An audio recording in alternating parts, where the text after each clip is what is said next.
I think that's what you call it. What they're doing now today. You find more people wanting to do that instead of using their creativity to walk other categories. Like, I mean, I've been to a few balls and it's the countdown of the category and nobody walked. Right. Like, so a lot of categories are closing, honey. yeah.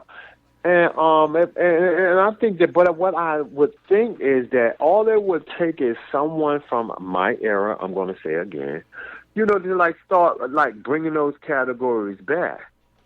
But I think what will happen is if you put money behind those categories, like they put money behind, I'm going to say again, I think it's voguing is what you call it, those categories, that people will walk because you find them putting more money for the performance category than they put for other categories. They don't even put, if Bazaar is grand prize, there's a lot of money put behind it. But if it's a regular category, it's not that much money put behind it. It's only $100, $200, $250, as opposed to the voguing categories.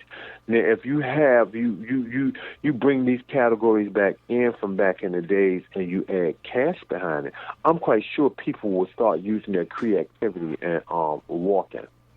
Work. I agree. Yeah. Yep.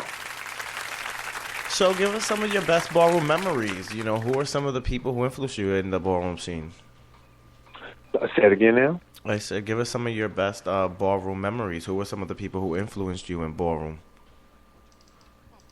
Oh, my God, there was so many. See, back then, it was just so many.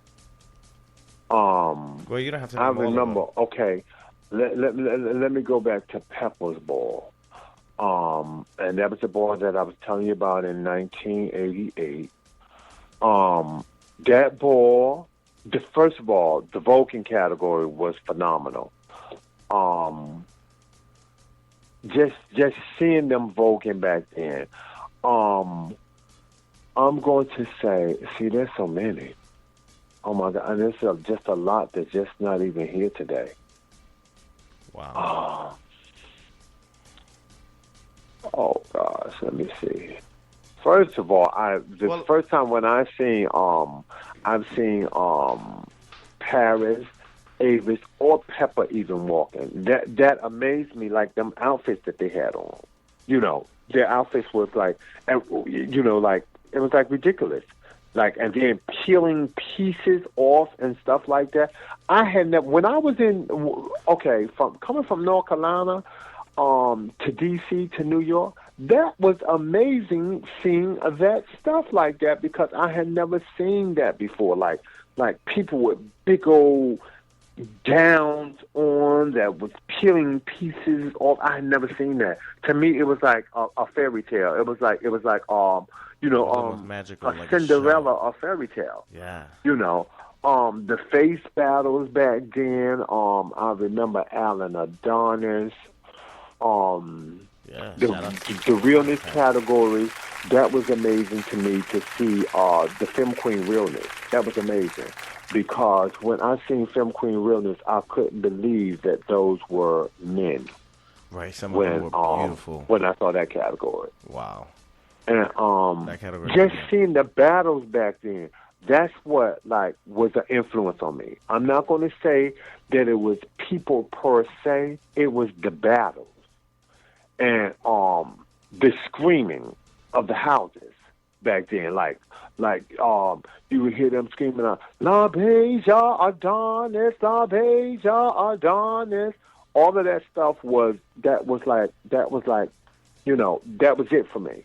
Like to hear that, to see that competition. I had never seen, stuff like that when I was younger, and just people just battling each other. So that was like an influence to me, and they were like hard battles sometimes. Or I may get you at this ball, you may get me at the next ball. It was, that's how it was. Oh, okay, he got that one, but I'm gonna get the next one. You know, it was that type of stuff. Right, right. So that's what influenced me. I'm not going to really say that it was names. It was just the people in general. Just watching them.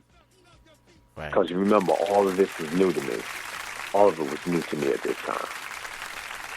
So, and it was like competition. Because like I said, I used to like dancing when I was younger. You know, right, so. Right. Who are some of your rivals or some of the people you've competed against in ballroom? Well, like I said, I named it 3 times when I walked face. My first trophy was against, it came down, the last 2 that it came down to was me and Stewart. At the time, it was Stewart, what's Stewart? Wait a minute, what's house with Stewart? It was Stewart. Stewart was in LaBeijA there? No. Was the LaBeijA? I'm trying to remember.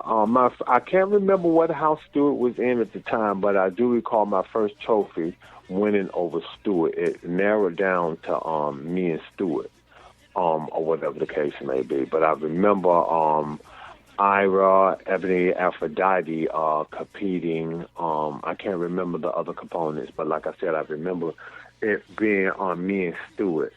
And we didn't have to do like a battle. All we had to do was stand in front of the judges and turn to the left, turn to the right, look up, look down, and then the judges gave their score. So they didn't make us like go at it. Now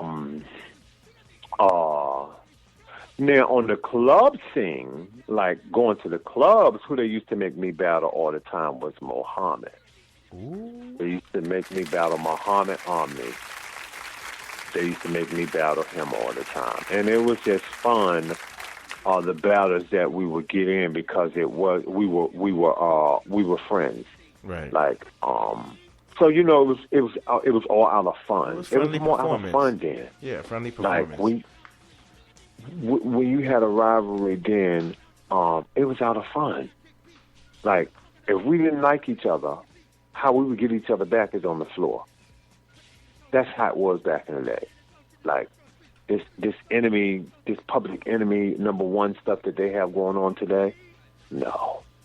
It was like, I'm going to get you on the floor. Wow. That's how it was. So I never really had no, like, battles like that. Because and for one, I didn't have that type of aura when I was in the ballroom scene back then, and I still don't have it today. Like that enemy stuff. No, that's not the image that I give off. So, but I never really had like no hardcore battle. Wow. Yeah. All right. Yeah. What was your favorite ball that you've ever been to? My favorite ball. I would have to say my favorite ball was Pepper's ball. That was my favorite ball, the very first one. That was the best for me. It was just something about the I don't even think it was the fact that it was Pepper. It was the fact that I think it was the Elks Lodge. It was something about the Elks Lodge. That's why I went to my first ballroom. It was something about the way that the lights looked in there, the balcony. Back then, you know, you could smoke inside, so it was real smoky in there. It was jammed packed, and the outfits and stuff that I was seeing people in, it just was just the whole thing. I was just amazed by the whole thing. So I think that would have been the best one for me. Work. Was that one. All right. Now let's take it back a little bit to the ballroom scene politics real quick. I hear there's like a little rumor going around saying they're giving away statuses away for $50. How do you feel about that? Did they giving what away? They're giving away statuses for $50. How do you feel about that? Wait a minute. Hold on. You got to say they're giving what away for $50? Say that one more time. Okay. There's a rumor out there saying they're giving away statuses for $50. Well, actually, somebody went on Facebook and posted. I guess they lit it up and sparked it and blew up somebody's tea that they got a legendary status for $50. How do you feel about that? That's a deal, huh? Well, I don't. Well, a lot of this stuff, I just don't think it's fair. But I don't think that's definitely not fair. That it's a lot of stuff that it's just a lot of stuff. All I can say is just a lot of stuff that's just not fair. No, that's corny. A lot of people earn theirs. I guess the rules change. I mean, with time, that's how I have to sum that up. I mean, I guess the rules just change with time, like. I mean, and that's just like that's just like on a lot of stuff. They're changing the rules. They're changing the game. Look at hip hop music. It has changed tremendously. Look at R&B music. It has changed. So I guess with time and with us seeing this stuff change like this right before our very eyes, what do? We debate and we talk about it too. Oh my God, look how music has changed. It wasn't like this, so and so and so. And that's all that's causing with this paying for status is this causing a big debate.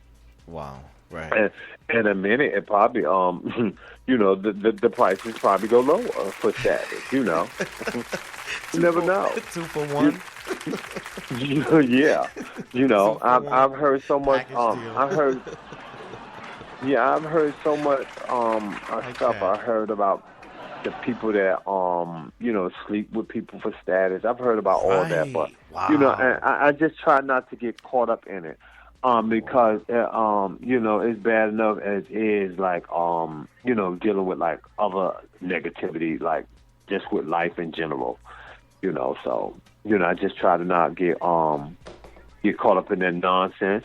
I can make my opinion about it, but I mean, like I said, I would sum it up as it's not fair. It's not fair, but it's happening. So wow,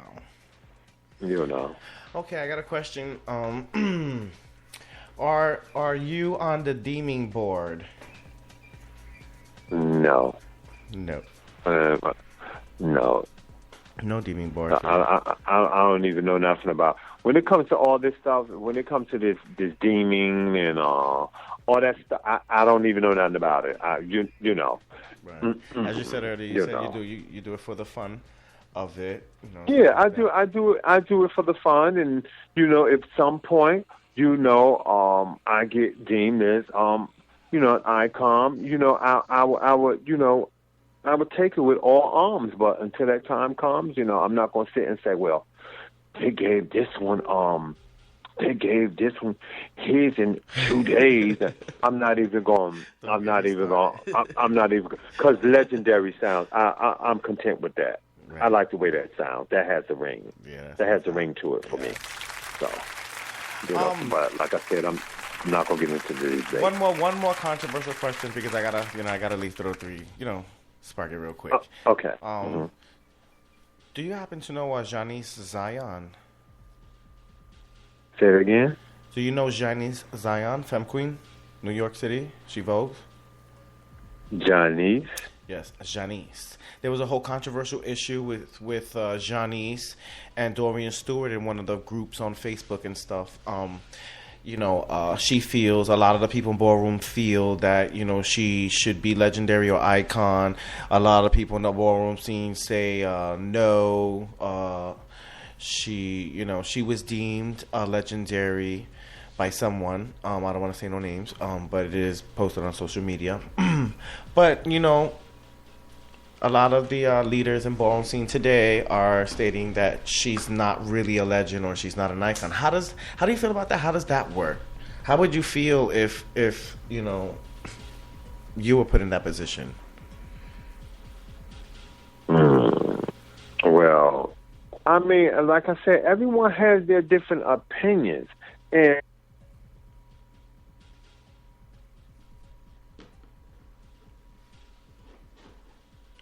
hello? Guess we must have lost you real quick. Well, you already know. You tune in.